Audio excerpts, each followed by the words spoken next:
Montreux, sur les rives du Léman, face aux dents du Midi qui bordent son horizon, est l'un des premiers pôles touristiques de la Suisse, où se combine le charme du paysage et un microclimat particulièrement doux.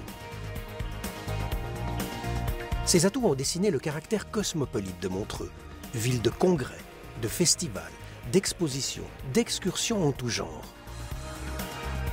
C'est dans ce cœur de la Riviera vaudoise que se tiendra du 22 au 24 octobre 2010 le 13e sommet de la francophonie.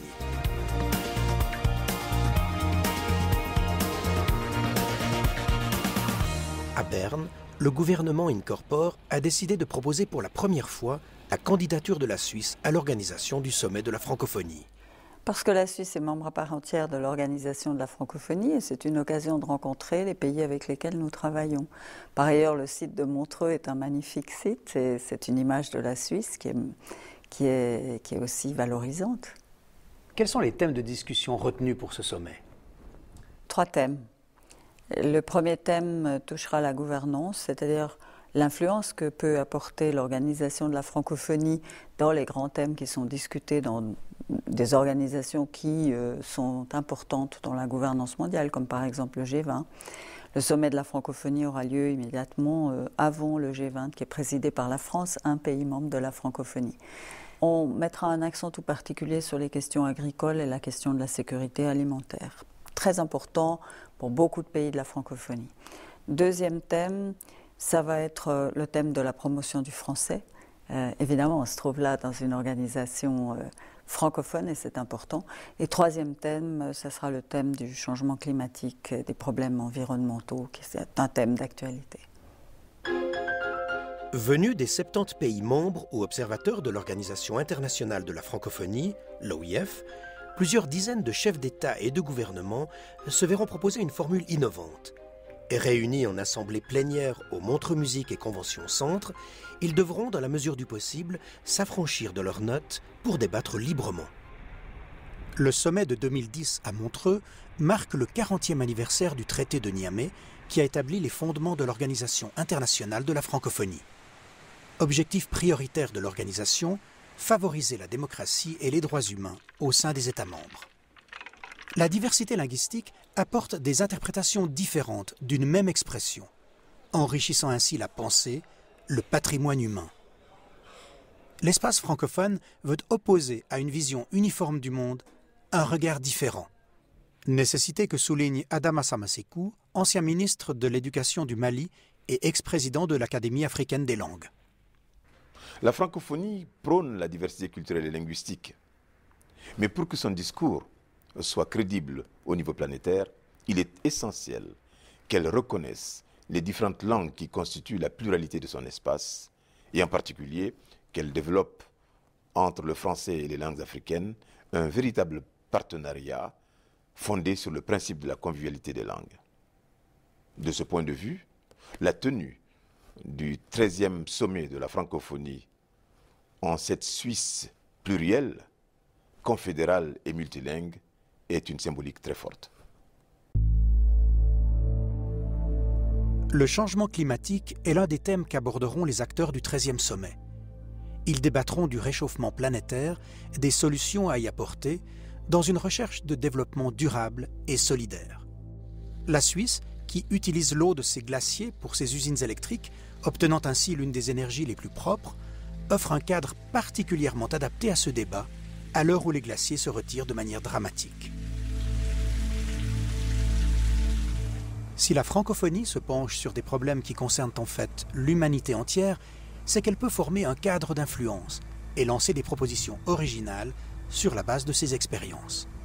Elle a ainsi son propre institut de l'énergie et de l'environnement. Dans sa préparation du sommet, la Suisse associe de nombreux opérateurs de la francophonie en dehors des instances gouvernementales. Les réseaux associatifs et l'université jouent un rôle moteur d'études et de réflexion. Diverses manifestations culturelles se déroulent tout au long de l'année en Suisse. Certaines d'entre elles ont été associées au sommet de la francophonie, notamment les Francomania de Bulle, où l'on a pu applaudir en mai le musicien Nicolas Fraissinet, médaille d'or de la chanson aux Jeux de la francophonie de Beyrouth, mais aussi le festival de jazz de Montreux ou encore le festival de films de Locarno. L'enfance où la joie est familière. Malgré le courage qui me fait quitter ton rivage, je me ramène quand vient l'orage, quand menace le naufrage. Malgré les visages de mes amours de passage, je te ramène le bagage, lorsque le cœur perd son point d'ancrage. La Riviera vaudoise, où se déroulera le sommet de la francophonie, attire depuis longtemps les artistes, inspirés par la clémence des lieux et la liberté qui semble l'accompagner. Mon père, Charlie Chaplin, a dû quitter les États-Unis à l'époque de la chasse aux sorcières. Il s'installe dans le bassin lémanique, car pour lui, c'était un havre de liberté. C'est là que je suis né en 1953, avec un père exigeant et qui attachait beaucoup d'importance au travail soigné.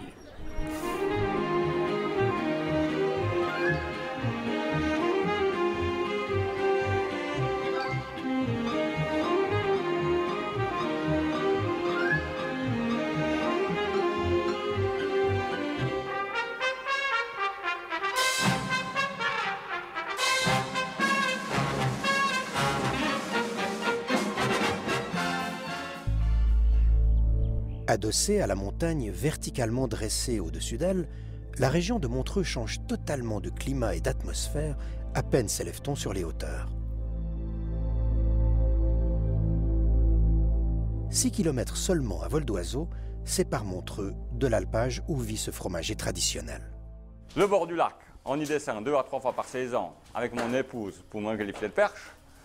Quant à notre vie, c'est de la vie d'alpage avec notre bétail et notre famille. On a du plaisir à voir la nature, les animaux sauvages et tout ce qui s'enfuit, les fleurs. Et voilà, c'est notre vie, c'est la montagne et on se plaît qu'ici. Les traditions, les musiques folkloriques nées sur les sommets alpins fondent parfois en plaine, dans un surprenant alliage avec la modernité.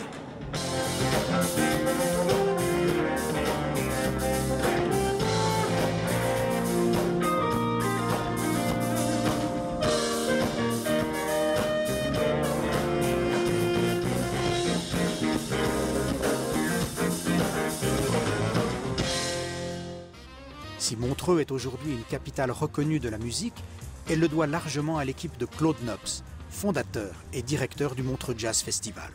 Le Montreux Jazz Festival a pris un rayonnement mondial d'une part par les médias, télévision, les disques qui sont sortis, et surtout par la variété des concerts.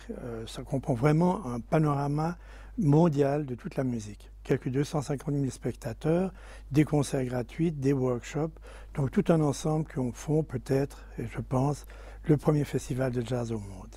Lieu incontournable du jazz et du rock, Montreux attire à elle les plus grands artistes qui, à leur tour, contribuent à sa renommée. L'incendie du casino de Montreux en 1971 a inspiré au groupe Deep Purple, qui était sur place, un des morceaux les plus célèbres de toute l'histoire du rock, Smoke on the Water. Ici, à la Radio Suisse romande, j'ai adopté un parler standard. Mais en tant que Canadienne, j'ai pas oublié mon accent d'acadienne du Nouveau-Brunswick. Quand on parle de la diversité des langues, il faut pas oublier qu'il y a toutes sortes de manières de parler français. Nos expressions, nos accents, tout ça, c'est des richesses qu'il faut défendre. Deep Purple est de retour sur la Riviera vaudoise, au festival Caribana cette fois, mais la chanson de Montreux reste inscrite au répertoire de tous ses concerts. We all came out to Montreux on the Geneva shoreline to make records with a mobile, yeah. Didn't have much time now. Frank Zappa in the morning, but had the best place around. Sound stupid with a flare gun, burn the place to the ground. Smoke on the water, fire in the sky. 3000 délégués sont attendus au sommet d'octobre. Ils seront hébergés à Montreux et sur la Riviera vaudoise. Plaçant la manifestation sous le signe de la convivialité, les organisateurs veulent permettre aux participants, dans la mesure du possible, de se rendre à pied vers leur lieu de réunion. Un sommet sans voiture, pas de sirènes hurlantes, mais un cheminement piétonnier à travers le parc menant des hôtels au centre des congrès, à proximité de la population.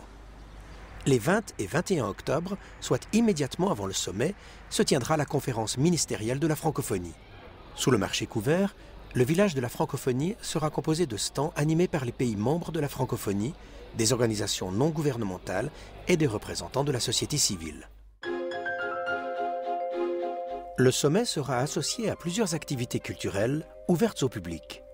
Le château de Chillon, édifice millénaire trônant sur son éperon rocheux, accueillera diverses expositions consacrées à la langue française et servira de cadre à la remise du prix littéraire des 5 continents. Parallèlement, des excursions en bateau sur le Léman réuniront délégués et experts pour des réflexions sur le thème de l'eau.